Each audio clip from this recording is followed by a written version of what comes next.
নমস্কাৰ আপোনালোকক পোনপ্ৰথমে আমাৰ জব আপডেটলৈ স্বাগতম জনাইছোঁ আৰু এটা নতুন বহুত ভাল খবৰ বুলি কৈছোঁ যিহেতু অহাকাইলৈ আপোনালোকৰ SI AB ASI commando battalion চাফাই কৰ্মচাৰী এইখিনি যিহেতু ৰিজাল্টটো দিবই গতিকে মামাই এতিয়া 14 মিনিটৰ আগতে এটা ফেচবুক পোষ্ট কৰিছে এই ফেচবুক পোষ্টত তেওঁ লিখি দিছে যে যিখিনি আমাৰ পোষ্ট আছিলে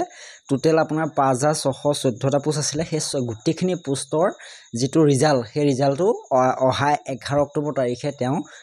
তেওঁলোকে এইটো ৰিলিজ কৰিব বুলি কৈছে তেওঁ এতিয়া কৈছে আপোনাৰ 14-15 মিনিটমান সময় হৈছে তেওঁ ফেচবুকত ধুনীয়াকৈ দিছে যে 11 অক্টোবৰ ওকে 11 অক্টোবৰ 2025ত প্ৰকাশ পাব মানে আপোনালোকৰ ফাইনেল লিষ্ট আহি গ'ল যিসকলে দিছে তেওঁলোকৰ কাৰণে মই শুভেচ্ছা দিছোঁ ময়ো এজন প্ৰাৰ্থী কি হয় চাওঁ এইবাৰ লাষ্ট টাইম বহুত কষ্ট কৰিছোঁ গতিকে সকলোৱে ভাল হওক আৰু যিসকলে এইটো পজিশ্যনলৈকে পোৱা নাই তেওঁলোকে আৰু কষ্ট কৰক পাব ভগৱানে সকলোকে চাব ময়ো বহুতবাৰ কষ্ট কৰি এইবাৰ এক্সাম দিব পাৰিছোঁ গতিকে চবেই এক্সাইটেড হৈ আছে